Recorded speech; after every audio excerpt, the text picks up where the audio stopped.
The first team this afternoon is the University of Washington Mechanical Contractors Student Chapter.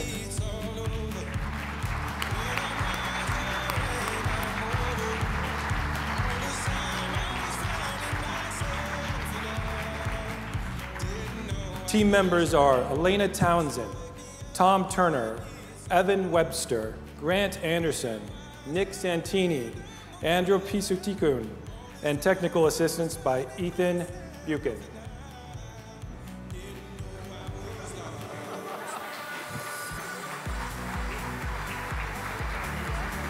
Good luck. Good luck. Good luck. Good luck.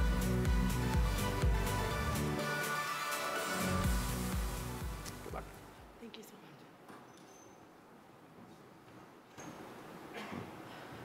Good luck, and you may begin when ready. Good afternoon. My name is Elena Townsend, Project Executive at B Mechanical.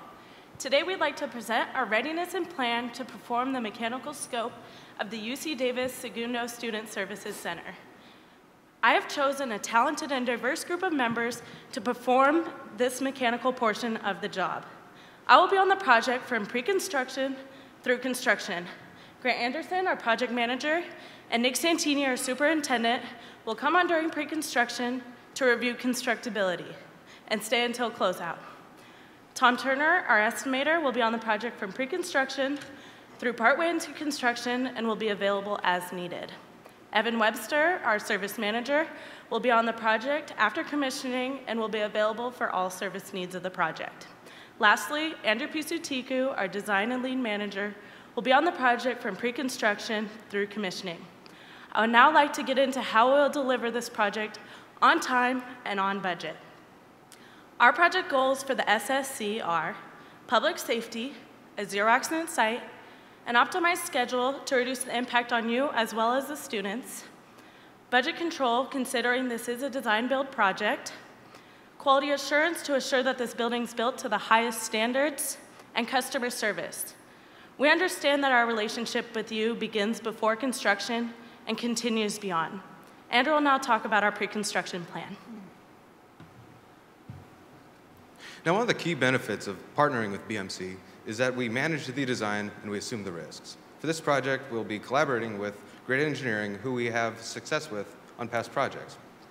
Now, throughout the design period, we hold intermediate design review periods where we meet with you as well as the architect to ensure that the system meets the design requirements of the facility. We also hold internal constructability review meetings where we meet with our detailing staff and foremen to ensure that the design and layout can be efficiently installed.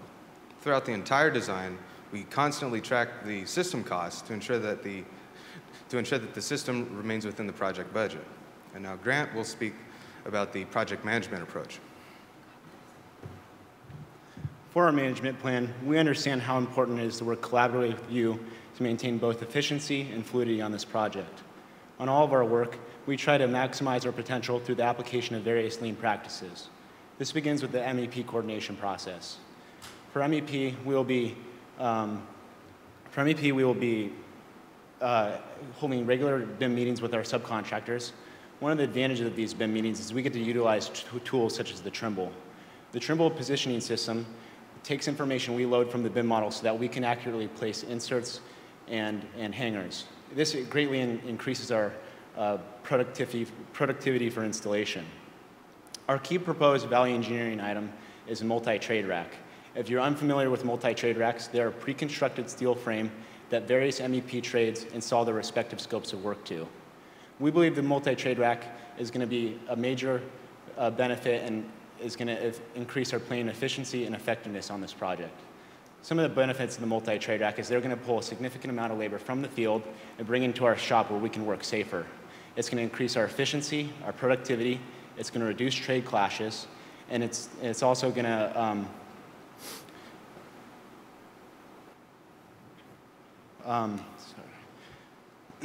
our prefab facility is also going to be very beneficial to the SSC.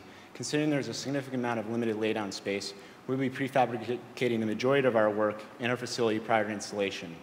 We tag and track all items, so we deliver bid packages to the job site only when needed. There's also a significant amount of limited laydown space on this project. And for that reason, we will be utilizing just-in-time deliveries. These are going to fall in the range of 3 times per week. We'll be coordinating optimal delivery times with you so that we can ensure good project flow. We have a number of key risks and means of mitigating these risks. The first is considering the SSC is on an active college campus, we have to be extra aware of our surroundings. Safety is always paramount. We have developed a thorough public safety plan to ensure that 0 accidents happen on this job site. There's also significant amounts of underground plumbing and piping work. We'll be having daily safety crew meetings to discuss the day's job tasks. And we will be also meeting with the facility staff. We'll also be filling you in on the underground plumbing and piping so that we can get those trenches fenced off as soon as possible. Our key logistical risk on this project is the temporary services plan. We'll be mobilizing our temporary services as early as possible in the construction process so that we avoid conflicts with construction down the road and student activities. We'll be meeting with the facilities to acquire accurate student schedules so that we can coordinate optimal tie-in times for these utilities. With that, Nick will expand on the temporary services and continue with site logistics. So prior to starting construction on the SSC, we're going to mobilize a small team to safe and tag mechanical elements within the existing dining commons facility so you can start your demo as soon as possible.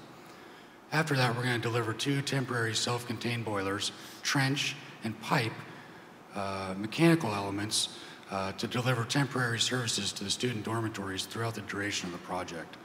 Now, before I get into the sequencing of my work, I want to talk a little bit about the geozones and work packages that we're suggesting that we use on this project. We like to break our work up into geozones and further into work packages so we can effectively and efficiently fabricate and then install our work. Now, the sequencing of our work will be as follows. We're going to start groundwork on both the SSC and C-store concurrently. We'll then move into level 1, zones 1 and 2 of the SSC, followed by level 2, zones 1 and 2, and lastly, level 3, zones 1 and 2. Now I'd like to talk about the schedules we put together for this project. Schedule A has an average duration, or has a duration of 14 months, an average crew size of 12, and a peak crew size on site of 19. I've rolled up our tasks on the left into summary tasks so you can easily relate the larger phases of work with the crew load schedule at the bottom. Alternatively, I've put together Schedule B, which shows us using multi-trade racks on this project. So the multi-trade racks, when we use these, this is going to bring our schedule down by almost 3 months. Oh, excuse me, a little over 3 months. And it'll reduce our average crew size from 12 to 6, and our peak crew size will only be at 10 on site. Some of the benefits that can be realized from using these multi-trade racks is past experience has shown that when we bring the work back to our shop, we have less people working off ladders, and they're working right at standing height on these multi-trade racks, and it's a lot safer. Not only that, our shop is state-of-the-art, and it's a controlled environment where we can monitor safety a lot closer. To talk a little bit about how we're going to be staying on schedule, we're going to be utilizing some lean construction or scheduling techniques. To be more specific, a last planner system. So I'll be using master scheduling to identify key milestones in this project, as well as long lead items such as equipment that can take a long time to get to the project. We'll then be using pole planning sessions for individual geozones so we can better understand what the handoffs look like between ourselves, our subcontractors, and our suppliers. We're then going to be using 3-week look-ahead schedules to make sure that my equipment and my materials are ready for mobilization to the site so we can get our work done on time. Lastly, we'll be using weekly work plans and daily huddles to track our progress and make sure we're sticking to the plan. We do this so there's no surprises on your project. Now Tom will talk about the project's costs. Our project team has worked diligently to provide the most comprehensive bid package for the SSC. One unique challenge of preparing a design-build estimate is putting a price to ductwork, piping, and equipment that is yet to be designed. But by working closely with our engineering subcontractor and utilizing the vast experience and knowledge of our project team, we were able to develop a realistic and tangible price for the SSC. Our total base bid came in at just under $4 million, which also includes a 1-year preventive maintenance agreement. Shown here is the requested bid breakdown. The bulk of our work is in our mechanical scope, making up 60% of the total cost, then plumbing at 26%, and site work at 14%. Taking a closer look at our total base bid, you can see our price is divided into self-performed work, subcontracts, materials and equipment, our general conditions, and fee, overhead, and bonds. We'll be self-performing all mechanical and plumbing work, and subcontracting design engineering, insulation, controls, test and balance, fire stop, and earthwork within the building footprint. This second highlight shows that self-performed work makes up 39% of our total cost, which represents our biggest risk from an estimating standpoint. We'll mitigate this risk by closely monitoring our productivity and budget through the use of work packages and geozoning of the building. By managing our costs and staying on schedule, we can ensure that you can meet your schedule requirements while also staying within the desired budget. In our selection of subcontractors, we consider a variety of qualities that we've found success with on past projects. The first quality that we look for is safety. We look for subcontractors to have an equivalent or better EMR to our company. Second, we consider prior work experience with not only our company, but also on similar projects to this one. In addition, we also consider the quality of their work, as it must match or exceed our company standards. Lastly, we understand the importance of disabled veterans business enterprise on publicly funded projects. We've ensured that DVBE certified contractors make up 15% of our total base bid. We feel confident that we have provided the most complete bid package for the SSC. Our price is not only a reflection of the lowest cost, but also the greatest value for our client. In addition to our total base bid, we have also suggested a few value engineering alternatives. Andrew will now speak to these alternatives and lead requirements for the job. BMC has analyzed the SSC facility, and we have identified several value engineering opportunities which add both value to the project, as well as decreasing costs in the short and long term. First, we are proposing the use of multi-trade racks, which will reduce worker presence on site, as well as increasing safety and quality. Further, we are proposing the use of ultra-low flow and flush plumbing fixtures, which will reduce operation costs. We're also proposing the use of PEX pipe in lieu of copper, which will reduce material costs and also increase safety on site. And lastly, we are proposing the use of Gripple brand wire rope to support piping and ductwork, and which increases efficiency of installation. Now, for the lead requirement, we have included numerous sustainable features into our mechanical system, and we feel strongly that with our mechanical system, as long as close collaboration with all parties involved, that the SSC facility can obtain a LEED Platinum rating, which is above the gold rating stipulated in the RFP. And we feel that this can be obtained at little or no additional cost to our respective scope of work. Now, Evan will speak to the service component of the project proposal. We've provided 2 maintenance and service agreements for the SSC, the first being a preventative maintenance and service agreement, which has a duration of 1 year and includes quarterly visits. During these visits, we will be checking the overall performance of the system as well as performing preventative system maintenance. This includes checking and replacing when necessary belts and filters, as well as checking pumps. In addition, we've also provided you with a comprehensive maintenance and service agreement.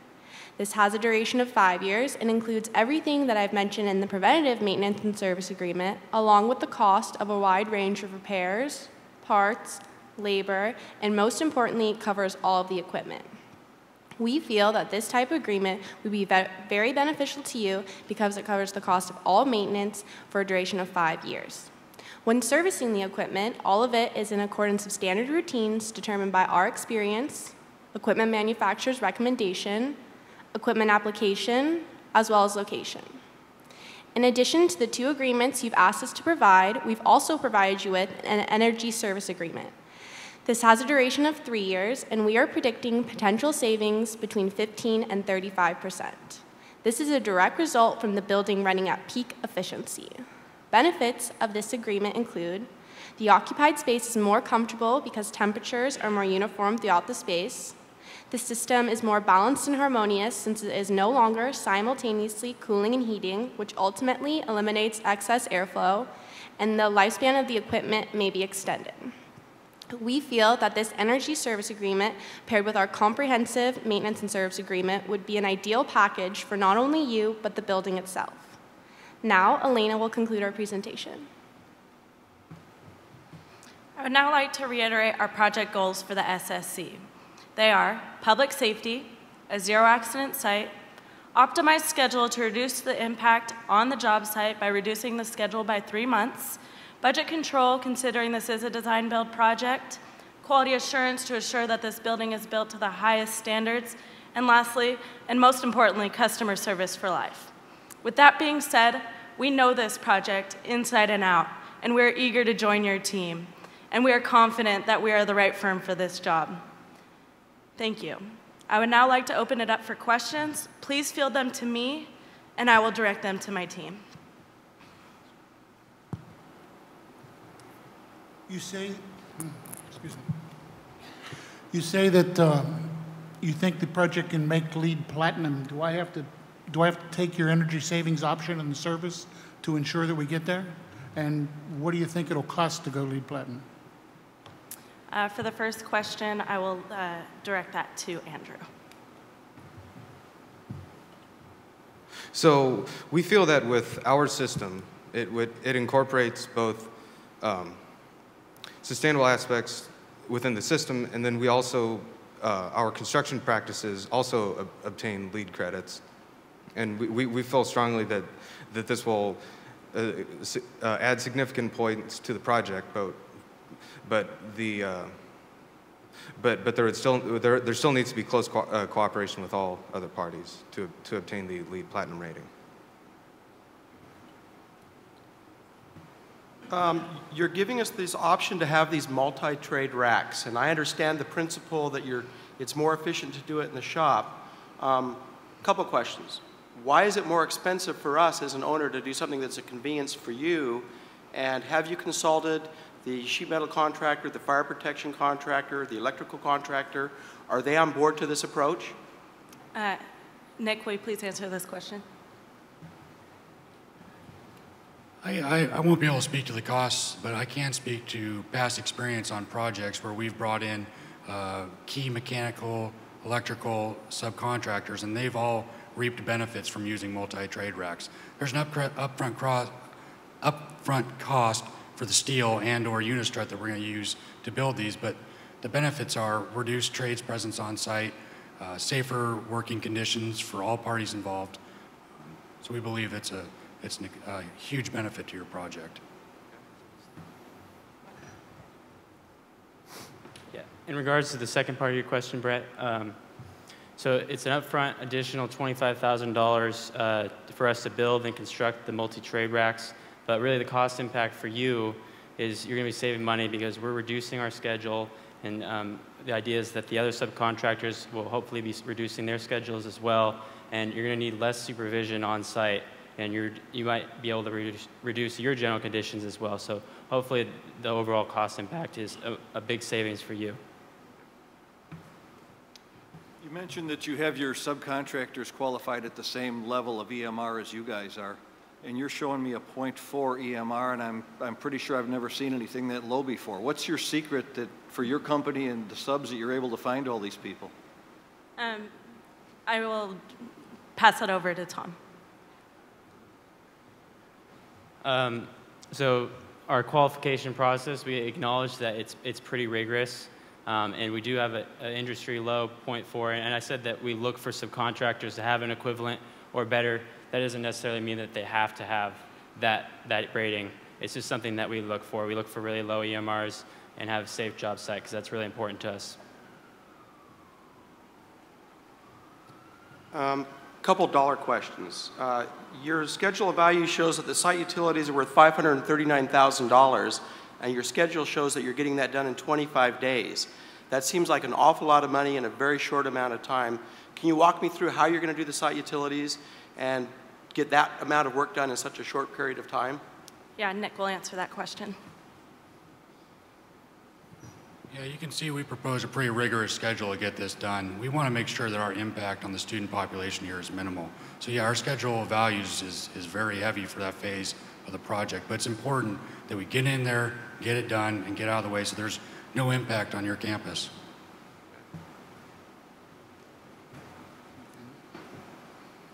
One of the other concerns is the demolition phase. If the school was to give us free access instead of the limited work hours, what kind of impact would that have on the demolition portion of the work? Nick will answer that question. If we're given free access to safe and tag any of the mechanical elements for you to demo, we'll be able to get that work done substantially faster.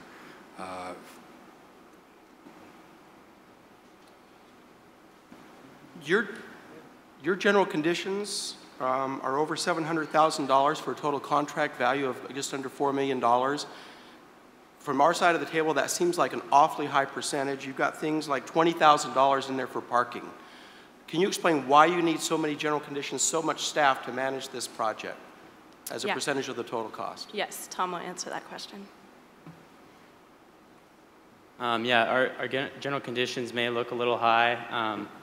We did end up shifting a little bit of our supervision and management that we would carry in our fee and moved it a little bit over to general conditions. So that would reflect why it's a little bit high for this project. But we do believe that's imperative for our success on this project. Thank you. Thank you. Let's hear it for the University of Washington.